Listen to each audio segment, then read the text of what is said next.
Welcome again, dear students, dear viewers. Today our topic is the language work, and let's talk and let's write question of the poem "The Brook" by Lord Alfred Tennyson.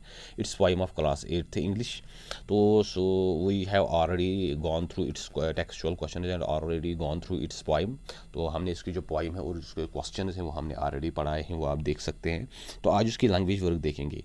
Tennyson makes use of choicest words to describe the movement of the brook down the hill. Tennyson ने इसमें कुछ ख़ास अल्फाज इस्तेमाल किए हैं इस poem में, जिसके ज़रिए वो हमें समझाने की कोशिश कर रहा है जो इस नदी का सफ़र है from the mountains from these hills to down the plains. जो इसका सफ़र है पहाड़ियों से जब वो नीचे आ रहा होता है, जब इसका पानी बह रहा होता है इस नदी का, तो वो चीज़ें बयान कर रहा है. It reveals the poets power of making sound pictures. इससे हमें शायर का जो कमाल है, शायर की जो ताकत है कि वो कैसे ऐसे अल्फाज डालते हैं जिससे हमारे जहन में एक साउंड पिक्चर बन जाती हैं, जिससे हमारे जहन में किसी चीज़ की वो जो आवाज़ है वो जैसे आती है हमारे जहन में. It is called sound imagery. उसको साउंड इमेजरी बोलते हैं. ऐसे अल्फाज इस्तेमाल करना जिससे हम किसी चीज़ की साउंड हमें याद आ जाए, जो चीज़ हमने ऑलरेडी देखी हो इससे पहले. Imagery means the use of words और pictures in books, films, paintings etcetera to describe ideas और सिचुएशन. इमेजरी हम बोलते हैं तख़य्युलाती ज़बान को या फिगरेटिव लैंग्वेज जिसको हम बोलते हैं. तो ऐसे अल्फाज इस्तेमाल करना या ऐसे टर्म्स इस्तेमाल करना, चाहे वो हम किताबों में डालें, फिल्म्स में डालें या पेंटिंग्स में डालें, तो जिससे कोई आइडिया और कोई सिचुएशन हमारे जहन में आ जाए, उसकी पिक्चर सी बन जाए, उसकी एक शक्ल आ जाए. Pick out the sound images used in the poem. अब हमको इसमें से ऐसे अल्फाज इस्तेमाल करने हैं जो वो अनमोटोपिक जस्ट लाइक बेस्ड वर्ड्स हो, जिससे हमें कोई साउंड, जो जब हम ये पढ़ते हैं ये पोएम, तो एक ख़ास साउंड जो है उस चीज़ की वो हमारे जहन में आती हैं. तो वो इस तरह है. लैंग्वेज का जो क्वेश्चन है that is like this. The imagery is one of the popular literary device used by the poets to give effect to their poetry, and it is of three types. जो imagery होती हैं, तख़य्युलाती ज़बान जो होती हैं, वो हर शायर इस्तेमाल करता है अपनी पोइट्री में, ताकि अपनी पोइट्री को एक इम्पैक्ट दे, एक इफ़ेक्ट दे और इसको एक वज़न दे. और ये तीन टाइप्स की होती हैं: sound imagery, site imagery and smell imagery. ऐसे अल्फाज इस्तेमाल करना जिससे किसी चीज़ की साउंड हमारे जहन में आ जाए, हमारे दिमाग में घूमे. साइट इमेजरी, ऐसे अल्फाज इस्तेमाल करना जिससे किसी चीज़ की साइट जो है एक पिक्चर हमारे जहन में आ जाए. एंड स्मेल इमेजरी, और ऐसे टर्म्स इस्तेमाल करना है जिससे किसी चीज़ की स्मेल जो है वो हमारे जहन में आ जाए, हमारे दिमाग में आ जाए. तो इसको imagery of sound, imagery of sight and imagery of smell भी कहते हैं. By imagery we mean the figurative words और language that creates images in our mind of that very thing. Figurative language इस्तेमाल करना या कुछ ऐसे टर्म्स इस्तेमाल करना, उसी को इमेजरी कहते हैं. उससे किसी चीज़ की एक इमेज, एक तस्वुर, एक फिगर हमारे जहन में आता है.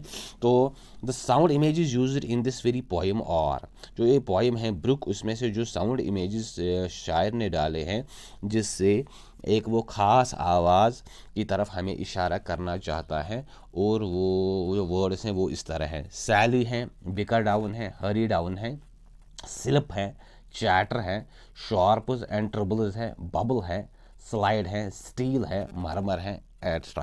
So these are some of the words that the poet used in order to give us an image of this brook when it is flowing down.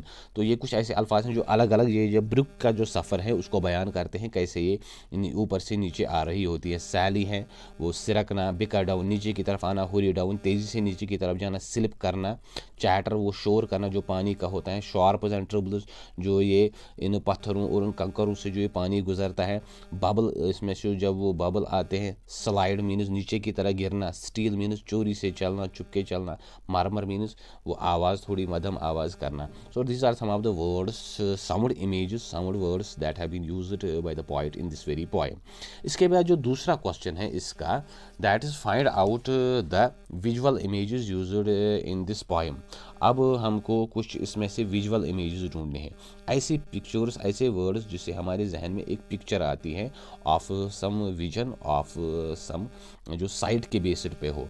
जो ऐसी फिगरेटिव वर्ड्स जो साइट, जो हमें किसी चीज़ की जो शक्ल है, जो इसकी साइट है वो हमें याद कराए. तो वो वर्ड्स इस तरह से हैं: हॉर्न्स ऑफ कूट एंड हर्न. तो कूट एंड हर्न वो जो वाटर बर्ड्स होते हैं वहाँ से जब इसका ये सफ़र शुरू होता है तो हमारे जहन में एक पिक्चर सी आ जाती है। स्पार्कल आउट, जो ये पानी ड्यू टू दिस सनलाइट ये चमकता है, उसमें से वो रेज उठती हैं। ब्रिमिंग रिवर, जो ये दरिया है जो बिल्कुल फुल है। स्टोनी वेज, जो वो कंकरेले रास्ते हैं जिनसे ये पानी गुजरता है। फील्ड एंड फॉरो, जो ये प्लॉड अनप्लॉड लैंड होती हैं तो वहाँ से जब ये नदी गुजरती है। फेरी फोरलैंड सेट, तो कुछ ऐसी जगह भी आती हैं जहाँ पे वो परिस्तान या परियों का जो इलाका है वैसा एक सेट, वैसा एक सीन बन जाता है जब ये पानी बह रहा होता है। स्लिप बिटवीन द रिजेस, तो ये पानी जब वो रिजेस जब वो उन दरारों से नीचे आता है, गैप्स जो होती हैं among the mountains. Blossom selling, कहीं कहीं इसमें कोई फूल भी तैर रहा होता है, फूल गिर जाता है और वो फिर पानी के साथ ही बह रहा होता है। फोमी लेक, कहीं कहीं पे वो जो लेक जब उसका पानी रुक जाता है कुछ टाइम के लिए तो एक वो फोम सा बन जाता है, जाग बन जाता है। सिल्वरी वाटर ब्रेक, कहीं पे ये पानी ऐसे गिरता है नीचे की तरह जैसे वो सिल्वर चांदी गिर रही होती है, इसका कलर बिल्कुल वाइट होता है। गोल्डन ग्रेवल, कभी कभी वो गोल्डन ग्रेवल वो सुनहरे पत्थर जो होते हैं वो भी इसमें होते हैं। ग्रेलिंग, वो मछलियाँ होती हैं इसमें। लॉन्स एंड ग्रॉसी प्लॉट्स, वो सरसब्ज शादाब जो प्लॉट्स होते हैं वहाँ से ये नदी गुजरती है।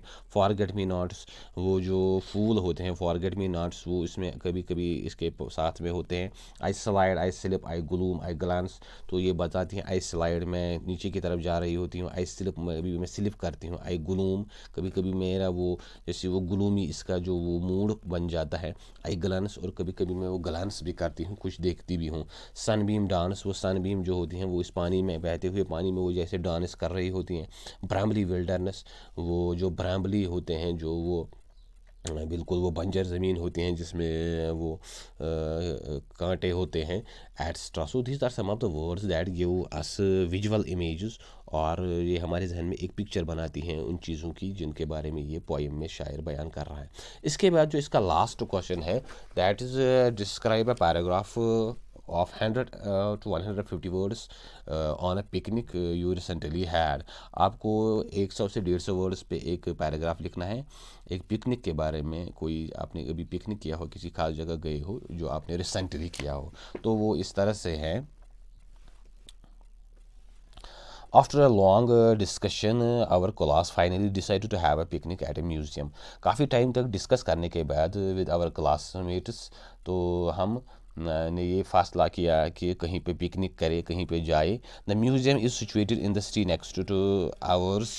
Finally we decided to have a picnic at a museum. हमने ये फैसला किया कि म्यूज़ियम में जाए, म्यूज़ियम जहाँ पे वो हिस्टोरिकल जो वो आर्टिफैक्ट्स होते हैं। The museum is situated at in the city next to ours, so we went there by buses arranged by the school. तो म्यूज़ियम जो है वो हमारी सिटी के जो आसपास हैं, तो हमने बसेस अरेंज की वहाँ जाने के लिए। The duration of the bus travel with friends in itself was like a picnic. तो चूँकि दोस्तों के साथ बस में जाना वो बाज़ाती खुद एक पिकनिक की तरह है। We kept playing with each other and also eating cookies crisps and chocolates. हम बस में एक दूसरे के साथ खेलते रहे और वो साथ में कुकीज़ मिठाइयाँ क्रिस्प्स वो जो क्रिस्पी जो फूड्स होते हैं या चॉकलेट्स होते हैं वो खाते रहे। And after that we started singing old songs. इसके बाद हमने वो पुराने गाने शुरू कर दिए गाना। We reached the museum just before noon. हम जो म्यूज़ियम है वहाँ पहुँचे दोपहर से पहले पहले। The museum was a big old building with a fountain in front and tall trees covering it's premises. जो म्यूज़ियम था एक बड़ी पुरानी बिल्डिंग थी और उसके जो उसका जो सहन था उसमें एक फाउंटेन फंवारा लगा हुआ था और इसके आसपास ट्रीज थे जिन्होंने इसको कवर किया हुआ था। The museum kept historic art antique pots and ancient cutlery. इस म्यूज़ियम में कुछ पुरानी आर्टिफैक्ट्स जो होते हैं पॉट्स होते हैं पुराने एंड एंशंट कटलरी, और जो कटलरी होती हैं बर्तन वर्तन और दूसरी चीज़ें। It was amusing to see the amount of hard work ancient people devoted in carving with hands. ये बड़ा इसको हम देख के बड़ा सरप्राइज हुए, हैरान हुए कि पुराने वक्तों में लोग कितनी मेहनत करते थे हाथों से ये चीज़ बनाने में, ये आर्टिफैक्ट्स बनाने में। After roaming around in different sections for an hour, 1 घंटे तक जो इसके अलग अलग सेक्शंस थे, अलग अलग पार्ट्स थे इस म्यूज़ियम के, वहाँ घूमते फिरते रहे। We got out and to an neighbouring park and ate home pack packed food, हम एक साथ वाले जो इसकी पार्क थी इस म्यूज़ियम की, वहाँ पे गए और हमने जो घर से खाना लाया था वो खाए। And also brought some snacks for the ride back, और कुछ स्नैक्स भी साथ में लाए ताकि जब हम जा रहे घर, ताकि घर यानी सफ़र की जो वापसी है उसमें वो हम खा सके। It was a day spent truly well, ये बिल्कुल बड़ा मज़ेदार दिन था, बड़ा ही एक हिस्टोरिकल डे था हमारे लिए। So this was the paragraph on A picnic you recently had. इसके बाद जो लैंग्वेज वर्क हैं वो इस तरह से हैं, आपको वो चीज़ देखनी है। That is let's talk, you have to discuss this with your classmates, आपको ये क्लासमेट से डिस्कस करना है। In this poem the poet gives a fine description of the journey of the brook. इस पोएम में शायर एक बड़ी ज़बरदस्त डिस्क्रिप्शन, एक बयान कर रहा है, बिल्कुल एक स्टोरी से बयान कर रहा है of the journey of the brook, जो ये नदी का सफ़र है। At the same time several objects of nature are highlighted, और साथ में वो कई चीज़ें जो नेचर की हैं, कुदरत की हैं, उनको भी हाईलाइट कर रहा है, उनको भी दर्शाता है। Talk to rest of the class about the other objects of nature.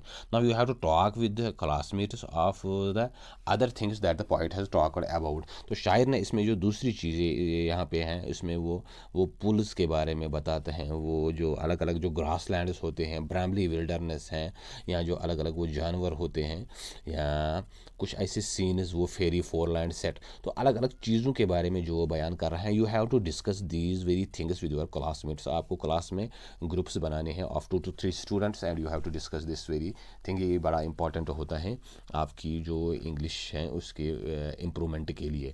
The poet पर्सोनिफाइज, खासकर जो आपकी स्पीकिंग है, it helps you a lot in your speaking of this very language. तो आपकी स्पीकिंग को इम्प्रूव करने के लिए you have to discuss these very things. The poet personifies the brook and describes the various stages it undergoes. शायर जो है वो ब्रुक को पर्सोनिफाई कर रहा है, इसको एड्रेस कर रहा है, और अलग अलग स्टेजेस जो जिसमें से ब्रुक गुजरता है वो भी बयान कर रहा है। Now imagine yourself as a stream of water and describe your feelings to the class. Now you have to imagine yourself as stream of water. अब आपको अपने आप को इमेजिन करना है जैसे आप ही ये स्ट्रीम हो, जैसे आप ही ये ब्रुक हो, and you have to discuss your feelings, you have to describe your feelings to the class. और आपको अपनी अपनी जो फीलिंग्स हैं, जो आप फील कर रहे हो, कि अगर आप एक नदी की सूरत में हो तो आपको क्या लगता है, क्या आप फील कर रहे हो। You have to discuss these very things with the class, आपको ये क्लास में अपने जो फ्रेंड्स हैं, क्लासमेट्स हैं, उनके साथ डिस्कस करनी है। तो so I hope that you have understood the language work and this let's write and let's talk questions। उम्मीद है आपको ये चीज़ें समझ आई होंगी। अगर आपको लग रहा है कि आपको ये अंडरस्टैंड हो रहा है तो चैनल को ज़रूर शेयर करिए, सब्सक्राइब करिए, व्यू दे, ताकि जो और आने वाली वीडियोज़ हैं वो भी आप तक पहुंच सके। Wish you all the best and have a very nice day and thank you.